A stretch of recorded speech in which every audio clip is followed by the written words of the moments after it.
The LA County Sheriff is going to be finding himself some hot water today, and that's because the Firearms Policy Coalition, the Second Amendment Foundation, the Cal Guns Foundation, and the NRA all issued a joint federal lawsuit for his attack on the Second Amendment in the state of California. For those of you that are wondering, today's wacky mic holder is a Benchmade 940. It's my favorite knife. I own 2 of them. Check the Amazon link down below. For those of you that don't know, or for maybe those of you that want a quick refresher, the LA County Sheriff went on record a couple days ago saying that he doesn't think that guns are essential. He doesn't think that gun stores are essential. He thinks that buying guns right now is a bad thing. Now, that's fine to have that opinion. I disagree strongly. However, it's a different thing to go out and then say that we are going to stop you from being able to buy guns and that we are going to close down gun shops. You can dislike guns all you want. That's fine. That's your right to not like guns. However, you do not have the right to take away my ability to keep and bear arms. If you take away someone's ability to go buy a gun, you take away their ability to keep their guns. And when you take away the ability to keep their guns, you take away their ability to bear their arms. So for them to close down the gun shops in LA County, that's an automatic attack on the Second Amendment. That's taking away your right to self-defense. This is important for us to recognize this because in the world that we live in currently, you cannot simply go online, go on Amazon, collect 2 days shipping and have a gun shipped to your door. It just doesn't work that way.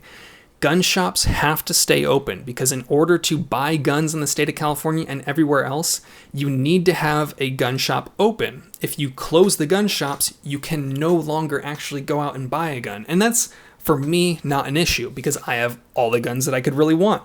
I have a shit ton of ammo. But many people don't own guns, and many people are interested in now getting their first gun because they see that the government might not be able to protect them in an unrest situation. Many people that are buying guns right now, in fact, I would wager over 75% of the people buying guns currently in this last few weeks have been first-time gun buyers because people are realizing for the first time that their personal responsibility is all on them and the government might not protect themselves.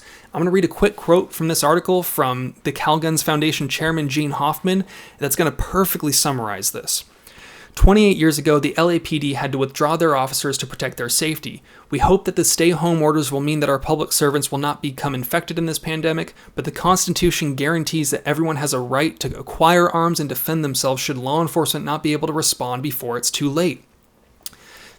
What this is referencing is the 92 LA riots when the police basically had to pull back because they couldn't control the situation. They just had to let things fend for themselves. This is important because this was one of the first times for a lot of people down in LA that they realized that they were going to be at their own mercy. Whatever they did to protect themselves and however they chose to protect themselves was all on them. The government could not and the government would not protect them in their time of need. Many people for the first time are realizing that now, and many people right now are unable to go out and actually acquire the firearms that they need and acquire the ammunition that they might need for their firearms, regardless of whether they own them already or not. Now, this whole coronavirus pandemic scare thing has been an overall good thing, I would say, for the gun-owning community because of 2 reasons. One, we've seen a huge increase in people buying guns for the first time. People that never would have bought a gun prior to this are now realizing, hey, the government might not always be able to protect me, and I might need to be responsible for my own safety. This is a good thing that people are aware of this because the government doesn't have your best interest in mind. They have their own interests in mind, and it's important for people to realize that they have to protect themselves sometimes, or they may have to protect themselves. I hope no one ever has to use a gun, but the fact of the matter is that guns save lives. Now, the second reason that this has been an overall win for us is because this lawsuit right here is a perfect example of us trying to take our rights back, us showing that the government cannot just simply push us around. I've seen a lot of people saying that the government is going to remember how easily people were willing to give up their rights in situations like this, and for us to go out and say that we are not willing shows a good message to them saying that we will not be trampled and we will not be stepped on. This is important. We need to show that our rights are valuable to us and that we will not be pushed around. If this turns into a good positive win, that would be huge for us.